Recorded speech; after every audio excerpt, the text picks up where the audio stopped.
રૂમમાં. આ શું કરો છો? કંઈ નહીં બેટા, જો ને ખાંસી આવે છે એ અને મેનર્સ જેવું છે કે નહીં? ખાંસી આવે છે આખા રૂમમાં કરો. આ મોઢા પર રૂમાલ કે નથી રાખી શકતા? પણ બેટા આ ગઈકાલથી વધી ગઈ છે ખાંસી, દવા લાવવાની છે. દવા લાવવાની છે તો દવા લઈ આવવાની હોય, એમાં કઈ કહેવાનું છે કે દવા લાવવાની છે? હવે એના માટે ચોઘડિયું જોવડાવું? આવું કેમ બોલે છે? ખાંસી થઈ છે અને આટલો બધો ગુસ્સે શું કામ થાય છે? અરે ગુસ્સો ન કરું તો શું કરું?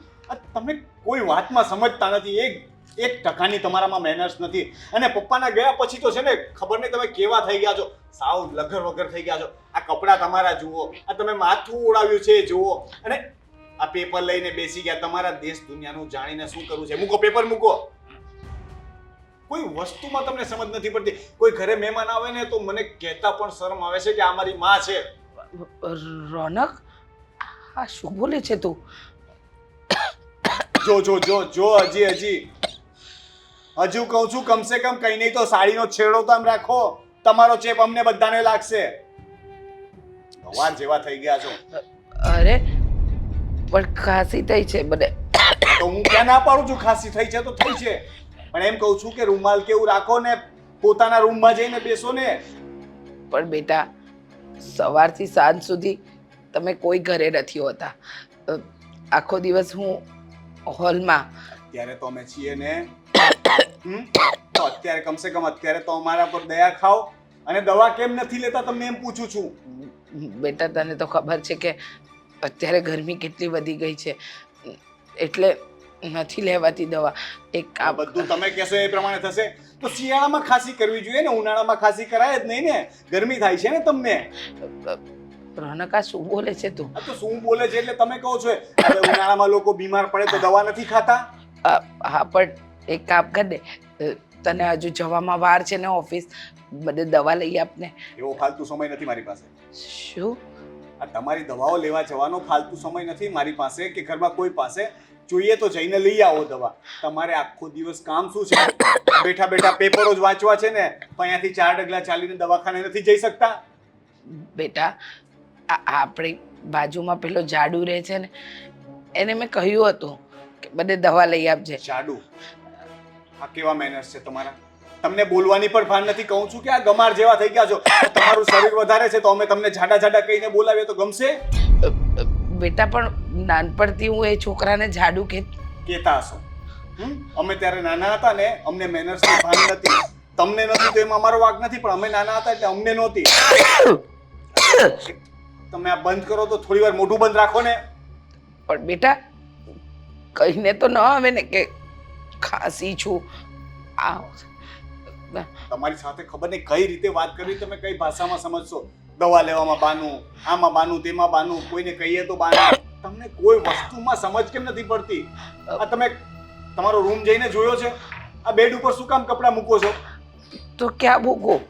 કેમ મૂકો એટલે કપડાં મૂકું હું બેડ ઉપર, એટલે કહેવાનો મતલબ એ છે કે હું કબાટમાં મૂકી દઉં છું. પણ હવે રાહ જોતા હતા ને કે અમે આવીને તમને કહીએ કે મમ્મી આ કપડાં બેડ ઉપરથી લઈને કબાટમાં મૂકો.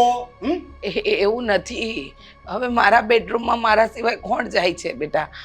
તો પછી એવું હોય તો અમે જઈએ કે પછી આખા ઘરમાં તમે ગમે ત્યાં આડોટતા હોય તો ચાલે ને?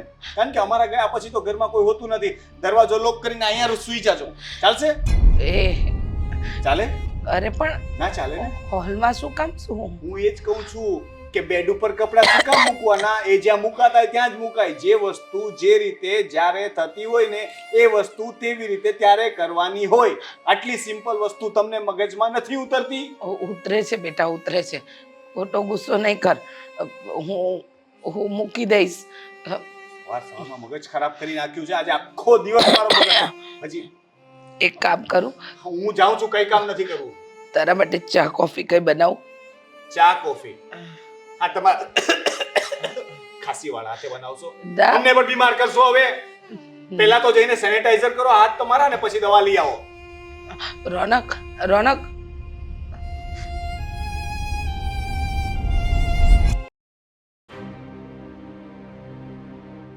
હા રમેશભાઈ, જો એ પાર્ટી સાથે વાત ચાલુ જ છે મારી.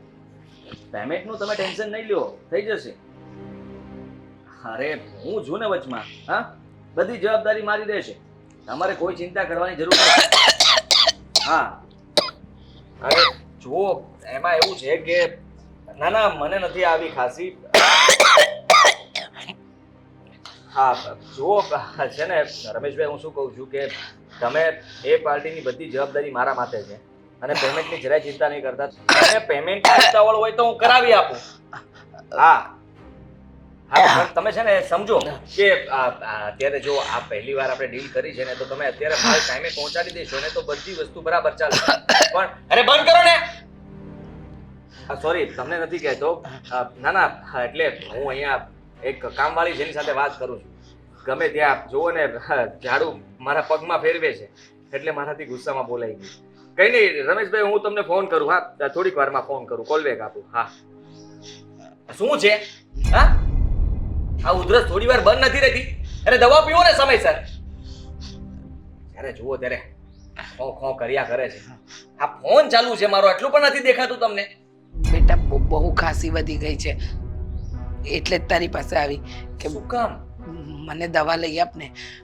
અચ્છા, મારી પાસે એવો ફાલતુ સમય છે કે હું જઈને દવા લઈ આવું. તમારી પાસે એવો સમય નથી કે તમારી ખાંસી દૂર કરવા માટે તમે દવા લેવા જઈ શકો? એવું નથી બેટા, આ ગરમીમાં બહાર નથી નીકળાતું ને મને ક્યાં ગાડી આવડે છે. આ એક જ મિનિટમાં ફોન કરું તમને. હા હા હા, શું કહો છો? મને ગાડી નથી આવડતી અને રિક્ષા મળે છે મમ્મી. આવી નાની નાની વાતો માટે થઈને તમે મને ખોટી કરો ને, એ વસ્તુ સાવ ખોટી કહેવાય. તમારે સમજવાની કોશિશ કરો મમ્મી. હું શું હેલ્પ કરી શકું? હા હા, દવા જ લાવવાની છે ને, કઈ મોટી બીમારી તો નથી કે મારે તમને હોસ્પિટલ લઈ જવા પડશે. તો મારી ફરજ બને છે કે મારે તમને હોસ્પિટલ લઈ જવા પડે. પણ જો તમારે દવા જ લાવવાની હોય તો તમે ગમે તેની પાસે મગાવી શકો. મીરા છે, દામિની વહુ છે, રોનક છે. હા, આ સભ્યોમાંથી તમે કોઈ પાસે ન કહી શકો? રોનકને કહ્યું, પણ એને બધે કહ્યું કે તમે દૂર રહો, આનો ચેપ લાગશે અમને. 100% સાચી વાત કરી છે. તમે આવ્યા એટલે મારે પણ ખસવું પડે. હા, પણ આ ચેપી રોગ છે, આ ગમે ત્યારે ચેપ લાગી શકે. વિચાર કરો કે તમે રૂમાલ રાખો હાથમાં, સાડીનો છેડો રાખો હાથમાં, જેથી કરીને સામેવાળાને ચેપ ના લાગે. ઘરમાં આટલા સભ્યો છીએ, એની કોઈની તમને ચિંતા નથી થતી? તમારા દીકરાઓ છીએ અમે. હા બેટા, બધે ચિંતા થાય છે, પણ સાંભળ ને, મેં આ દેશી ઉપચાર કરી જોયો પણ એનાથી ફરક નથી પડતો. આ દવાનું કાગળિયું છે મારી પાસે, ખાલી નાકેથી લઈ આપ ને. મારી પાસે અત્યારે બિલકુલ સમય નથી મમ્મી, અને કદાચ હું જો કાગળિયું લઈને જઈશ ને તો ક્યાં ગુમ થઈ જશે, ક્યાં મુકાઈ જશે, મને યાદ નહીં રહે. અને કામમાં એટલો હોઈશ ને કે મમ્મી મને ખબર પણ નહીં હોય કે તમારી દવા લાવવાની છે. સાંજ સુધીમાં હું ભૂલી ગયો તો સમજી લો તમારી દવા નહીં આવે. એટલા માટે હું કહું છું કે મારે માથે આ જવાબદારી ના નાખો. મારાથી યાદ નહીં રહે. મને અત્યારે કામના એટલા ટેન્શન છે બેટા, વાત જવા. 10 મિનિટનું જ કામ છે. 10 મિનિટનો ટાઈમ હોવો જોઈએ ને મારી પાસે. હા, આ શ્વાસ લેવાનું પણ મગજને મેં કીધું છે કે યાદ રાખજે, ભૂલી ના જતો શ્વાસ લેવાનો છે. નકર શ્વાસ લેતા ભૂલી જઈશ તો મરી જઈશ. હે, સમજો છો હું શું કહું છું? સમજવાની કોશિશ કરો તમે. તમે જેવી રીતે મારી પાસે આવ્યા, વાત કરો છો બરાબર છે, પણ મમ્મી મેં મારી વાત કરી દીધી કે મારી પાસે દવા લેવાનો બિલકુલ સમય નથી. ઘરમાં મીરાને કહો કે ગમે તેને કહો, બાકી તમે પણ જઈ શકો છો. આ પૈસા ના હોય તો લઈ લેજો. હા, પૈસા તો છે બેટા, પણ તમે લોકો આટલી દવા ન લાવી આપી શકો? હા અશોકભાઈ, 10 મિનિટનું. જો બિલકુલ નહીં. હા, નીકળું જ છું અહીંયાથી, ઘરેથી. હા, આદિ સમજો કે 5 મિનિટમાં પહોંચ. તબિયત સારી જ છે મારી. આદિ, આ તમારા લીધે થઈને બીજા બધાને મારે જવાબ આપવા પડે છે. શું છે આ બધું? કહ્યું ને મારે લેટ થાય છે, મારે જવાનું છે મમ્મી. આદિ પણ મીરા બહુ પણ પૂછી જોજો, એ કદાચ લઈ આપે તો. પૂછી જુઓ ને, મને ન પૂછો. મારી પાસે સમય નથી એટલે નથી, અને હું તમારી દવા લેવા માટે નહીં જઈ શકું. અને અત્યારે તો બિલકુલ નહીં. કદાચ મને યાદ આવશે તો ફોન કરીશ, એ પણ યાદ આવ્યું તો, બાકી નહીં. સમજ્યા તમે? થોડોક સમય ના કાઢી શકો મારા માટે બેટા? થોડોક સમય નથી એ તો વાંધો છે. સમય હોત તો હું તમને કહેત ને ચાલો આપણે સાથે જઈએ. કમાવાનું તો આખી જિંદગી છે ને બેટા. થોડોક સમય એટલે વધારે નહીં, આ ખાલી 10 મિનિટનું જ કામ છે દવા લાવવાનું. મને નથી સારું લાગતું એટલે, અને થોડા ચક્કર પણ આવે છે. તો શું છે કે આરામ કરો. હા, લોહી ઉકળાટ નહીં કરો, આરામ કરો એટલે ચક્કર આવતા બંધ થઈ જશે. લીંબુ શરબત પી લો. ખબર નથી પડતી કે તમને કેવું છું.